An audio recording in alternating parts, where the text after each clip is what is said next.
Hey, what's going on, everybody? Welcome back to Ask That Podcast here on YouTube. Man, the first Omen. Something about this film. It's odd. It's odd. I love it, but it's odd. Okay, when this came out in April of 2024, I don't go to the movies that often anymore. Theater in my town kind of sucks. They charge too much. The walls are thin. The sound ain't great. It's usually packed full of assholes that don't understand if you're in a movie, pay attention to the film, don't pay attention to your phone, shit like that. Well, I went, it's either open Friday night or Saturday night, and it was sold out. I'm like, all right. Well, next one, it's sold out too. Okay, screw it. I just ain't gonna bother. Wasn't gonna bother with it. Came out on home video. Like, as soon as it came out, I grabbed it. This copy sitting right here, digital copy, Blu-ray. Put it in one night, was gonna watch. Matter of fact, I was watching the digital copy, and got like 20 minutes in, I was like, this just ain't catch me. I'll watch it later. So, as of filming, I finally got this thing watched. We're in October. I sat down and watched this. Oh, God, this is so... Okay, I love the Omen franchise. I'm of the mindset that the original run, which now includes this, the only bad film is 4. The first one is, out of all the demonic possession, Satan films from like the 70s and 80s that get acclaim, the first one's my favorite. I think it's better than Exorcist. I think it's way better than Rosemary's Baby. The second film's pretty good. The third one's not as great as the first two, but it's not bad. That fourth one's horrible. The remake's decent, and this is really good. Let me get into this one. All right, so this is set in like, you start off, 2 priests talking, then one of them ends up with a pipe in the back of the head and like falling glass.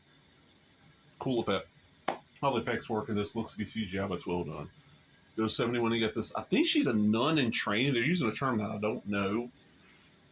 She ends up going over to Rome in 71 to this orphanage, and there's this one girl there that like they tie her up at night. She's supposed to be the bad girl, and this girl forms a bond with her. This young 20s, and like one of her first nights there, her and the girl, the young lady she shares a room, will go out to a disco.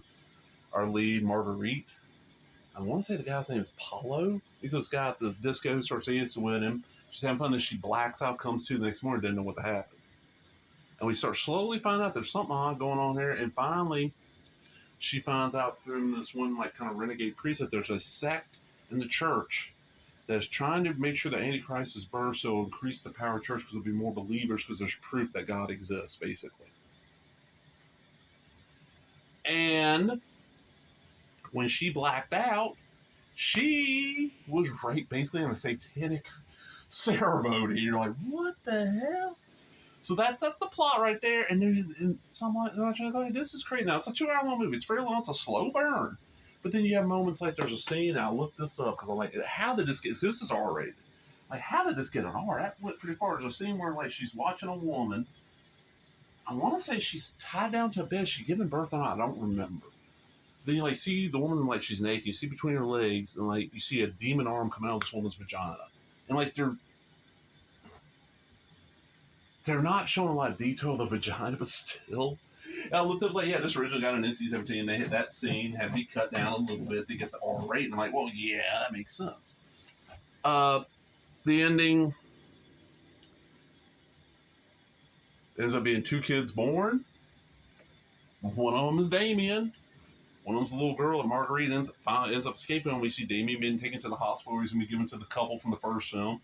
And the very end of the film is Marguerite and this girl who's a few years old, way out in the countryside somewhere, and somebody who I think is working with the group fighting the sect shows up and lets her know that Damien's alive and what's going on, and that's how it ends. So it's like, okay, are they building up to this possible sister showing up? I don't know. And it's been a while since I watched 2 and 3 of the Omen. Oh, this was fun. This was really good. Good effects work, good acting. Now, I have to complain a little bit because it's one of those where, like, the slipcase matches the cover. Extras. You get a director's talking piece. You get a little bit about Marguerite. Some hidden symbol things. No commentary, nothing like that. I said it's an hour and 59 minutes. It's a fairly long movie. It looked great, sounded great, and just simple disc, digital copy. To me, it was worth it. It's 20th Century Fox. I wanted this because I had the big Screen Factory set of the original 4 plus the remake. I was like, okay, I want it on Blu-ray. And I got a feeling that probably in a year or two, Screen Factory's going to really re-release that set. That set's out of print now and put this in there. And I'm like, damn it. It's going to bug me because mine's going to be like them together and this one's separate. But if you're an Omen fan, track this down. Go watch this. It's on, as a film in 20th Century Fox. Would that be Hulu? 20th Century Fox, I think it's one of those just license them to whoever. So it's probably Hulu. I'm out, everybody. Hope you enjoyed that. Remember, if you did, give me that thumbs up, leave a comment, subscribe, all the other bullshit. Talk to everybody later. Bye-bye.